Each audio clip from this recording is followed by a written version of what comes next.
ರಚನೆ ಮಾಡದ film chamber ವಿರುದ್ಧ ಮಹಿಳಾ ಆಯೋಗ ದೂರನ್ನ ನೀಡಿತ್ತು. ಇದರ ಬೆನ್ನಲ್ಲೇ ಈಗ ಕರ್ನಾಟಕ ಫಿಲ್ಮ್ ಚೇಂಬರ್ ಎಚ್ಚೆತ್ತುಕೊಂಡಿದೆ. ಚಿತ್ರರಂಗದಲ್ಲಿ ಪಾಶ್ ಕಮಿಟಿ ರಚಿಸೋದಕ್ಕೆ ಫಿಲ್ಮ್ ಚೇಂಬರ್ ಈಗ ಮುಂದಾಗಿದೆ. ಫೈರ್ ಸಂಸ್ಥೆಯ ಕವಿತಾ ಲಂಕೇಶ್ ಅಧ್ಯಕ್ಷತೆಯಲ್ಲಿ ಪಾಶ್ ಕಮಿಟಿ ರಚಿಸೋದಕ್ಕೆ ತೀರ್ಮಾನಿಸಲಾಗಿದೆ ಎನ್ನಲಾಗಿದೆ.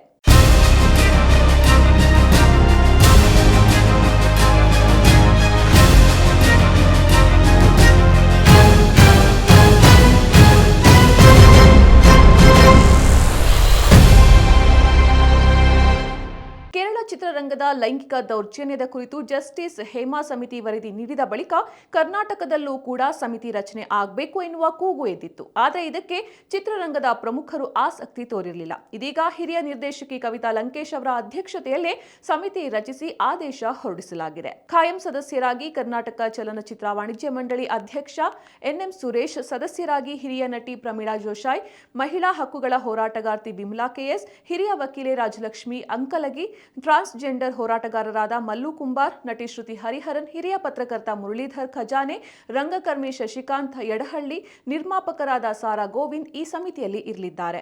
ಪಾಶ್ ಕಮಿಟಿ ರಚನೆ ವಿಚಾರವಾಗಿ ಮಹಿಳಾ ಆಯೋಗಕ್ಕೆ ಪತ್ರವನ್ನ ಬರೆದು ವಾಣಿಜ್ಯ ಮಂಡಳಿ ಮಾಹಿತಿಯನ್ನ ನೀಡಿದೆ. ಸಮಿತಿಯ ಪಟ್ಟಿ ಸಿದ್ಧವಾಗಿದ್ರೂ ಡಿಸೆಂಬರ್ 14ಕ್ಕೆ ಫಿಲ್ಮ್ ಚೇಂಬರ್ ಚುನಾವಣೆ ನಡೆಯಲಿದೆ. ಆ ಬಳಿಕ ಪಾಶ್ ಕಮಿಟಿಯನ್ನ ಅಧಿಕೃತವಾಗಿ ಪ್ರಕಟ ಮಾಡಲಿದೆ ಅಂತ ತಿಳಿದು ಬಂದಿದೆ.